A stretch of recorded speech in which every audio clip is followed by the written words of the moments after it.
Questo che vedete è un prosciutto disossato intero. Questi sono i classici prosciutti che vanno ai ristoranti, alle enoteche, ai bar.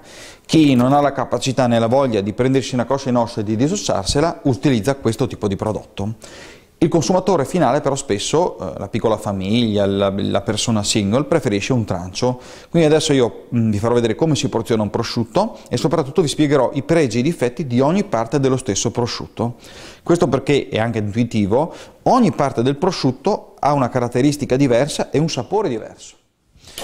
Bene, come vedete, la prima cosa che va osservata è l'uniformità di colore. Una buona lavorazione implica una uniformità di colore nella fetta in sezione, quindi la parte superficiale, se è stata stuccata bene e se l'asciugatura è stata corretta in tutte le sue fasi, ci darà una fetta in sezione senza loni scuri, senza loni di umidità, ma proprio di colore rosato e uniforme, come è in questo caso. La parte più profonda delle fese muscolari, che sono queste, sono effettivamente dello stesso colore della superficie. Questo indica una lavorazione corretta. Questo è il famoso gambuccio o stinco. Questa è la parte più dolce del crudo, semplicemente perché meccanicamente è l'ultimo punto in cui per diffusione arriva il sale. Il sale dalla coscia iniziale, come vedete, che è questa ricomposta, penetra per diffusione dalla parte scoperta, che è questa, migra verso il gambuccio, quindi il gambuccio è l'ultimo punto in cui il nostro sale arriva, ed ecco perché è anche la parte più dolce.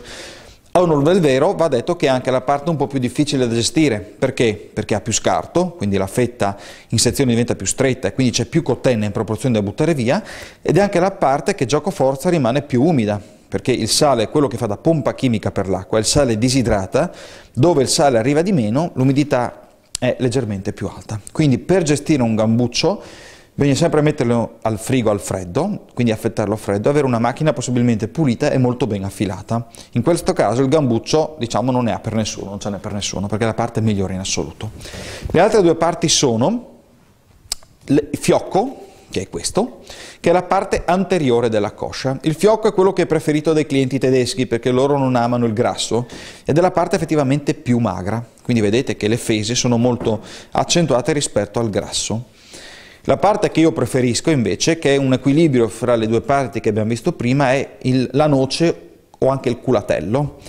La noce, come vedete, è la chiappa, scusate la parola, dell'animale, è la parte con più marezzatura con la corona di grasso attorno, è la parte che non viene cucita nella disossatura, quindi è un blocco intero che non tende ad aprirsi nel momento della pulizia o del disosso, ed è senza dubbio la parte, secondo me, più pregiata, del miglior compromesso fra queste due.